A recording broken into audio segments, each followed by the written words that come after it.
Hey, welcome back. What's up? Thanks for tuning in. Most of you probably came from Alec's channel and saw him forge this Khopesh sword, and this is going to be a very unique and interesting challenge for me. And I really love going out of my comfort zone and doing things that are just crazy, and this is definitely going to be a crazy project. But unfortunately, with the workload that I've been putting on myself recently, I don't have as much time to do those sort of projects, so this opportunity presented itself in the perfect time to really kind of refresh myself and do something different. So Alec messaged me and was like, hey, what's up, I want to do this collaboration and it's going to be a sword, blah blah blah. I'm like, don't even tell me what you're making.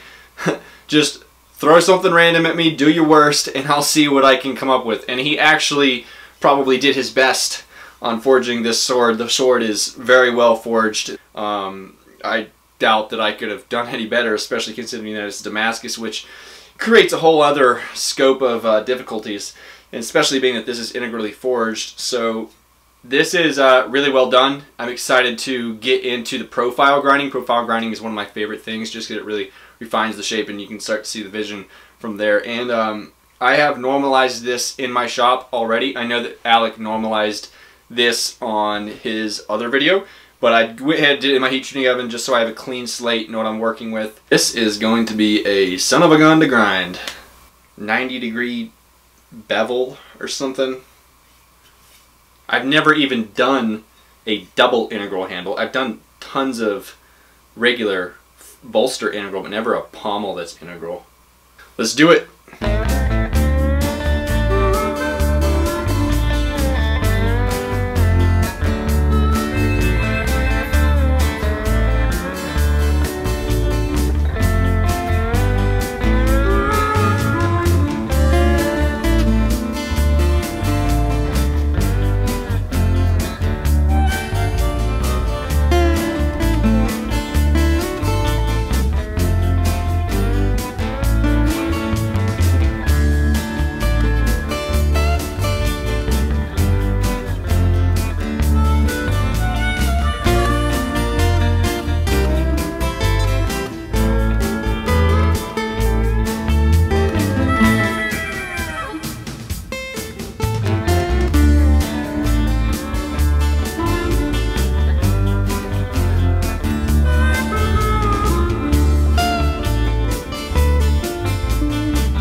So one of the things that Alec talked about in this video was accidentally forging this section of the sword too narrow. And he thought that I would have to really grind off a lot of material. And so what I'm basically trying to do is divide the sword up into two sections. This bottom section here, which is the narrower part, and then this section here. And I've already done a lot of work to this middle piece right here to get it how I want it. So basically I'm taking these dividers and finding the narrowest point on each section. That measurement is arbitrary. All that matters is that I find the narrowest point on this section and I'm tracing that throughout the whole section so that from here to here maintains the same width, and then from here to here can maintain the same width or actually taper in and then flare out at the top. So that's how I'm using these dividers, and I'm just scribing a line and then grinding to that.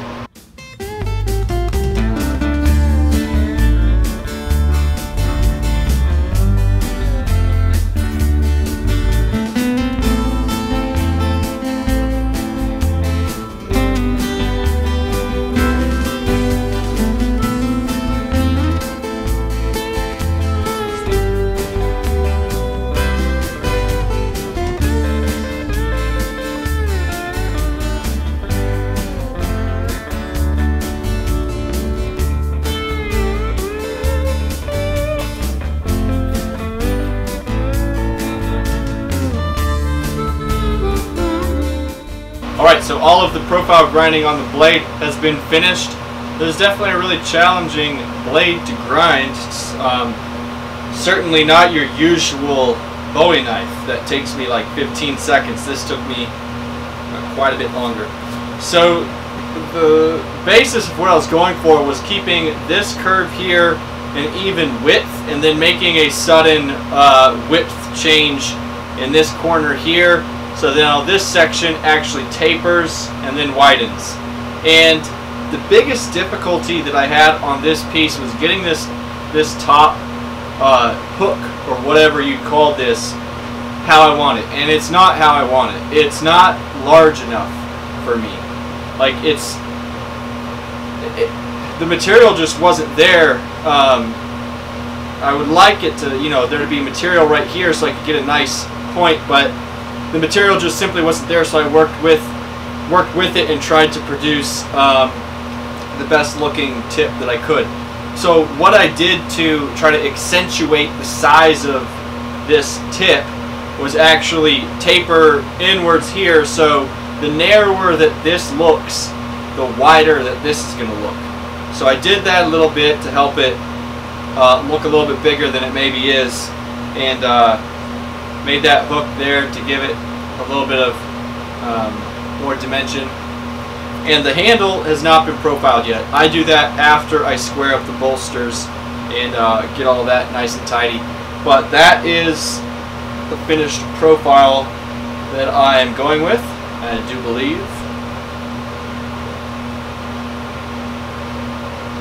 There's a slight bend in the last 6 or so inches of the sword. I can hammer that out before heat treat and fix that. These bends and everything become way more apparent after grinding. They're very difficult to see with a forged lumpy texture on the perimeter of the sword, so that makes it more clear for me to see now. The next thing that I'm going to do is rough grind the bevels on this just thin enough to where the steel will harden all the way through. The reason that I don't quench it like this is because the steel is so thick that I'm actually running the risk of unhardened sections in the blade that I want to have a cutting edge on them. After the heat treat, I will be cleaning up this handle, and that is actually when I align everything. So this bevel grinding, I'm not going to draw any lines. I'm just going to eyeball it and hog off material just to get it a little bit thinner. After heat treat, I'll go back and really square everything up, get it all parallel, straight, and move on to the finishing steps.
So that concludes this video.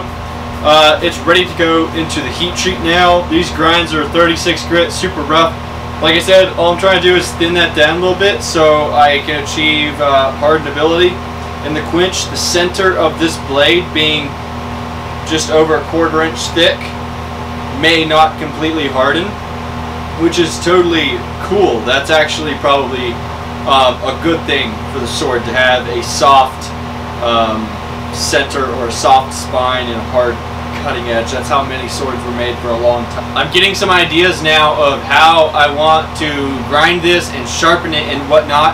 It's probably not, no, it's definitely not traditional of the Egyptian Khopesh sword the way that I'm going to be grinding this, and I don't care, because this is 2017 and it's my shop and it's my sword and I'm going to make it how I want it. So with that being said, I'm going to sharpen this cutting edge, this cutting edge, this, and then this corner. The way I see it is you can swing it from both directions. Now if you swing it this way and hit someone, This sharpened corner will get you, and then the inside of this would all be sharp, and then you get hooked there, or you could just freaking stab them like that and then twist the guts, or you could turn it this way, hook their arm there, this corner, rip everything out, and then this main cutting edge would cut you too. So the way I see it is, either way it gets you, you're dying. Okay, so that's a little bit morbid. Not a serial killer. I am but a humble blacksmith in the mountains of North Carolina. This is ready to go into the quench. After the heat treat, I'm going to be aligning everything, and we should be good to go for video number 2. And starting to final grind the blade, and then after the blade is final ground, it will just be a butt ton of hand sanding and polishing to get this entire blade ready for the etch. That's it for now, folks. I hope that you enjoyed that. Check back for part 2. Be sure to subscribe, like, comment, share, and look for more exciting Khopeshery in the future.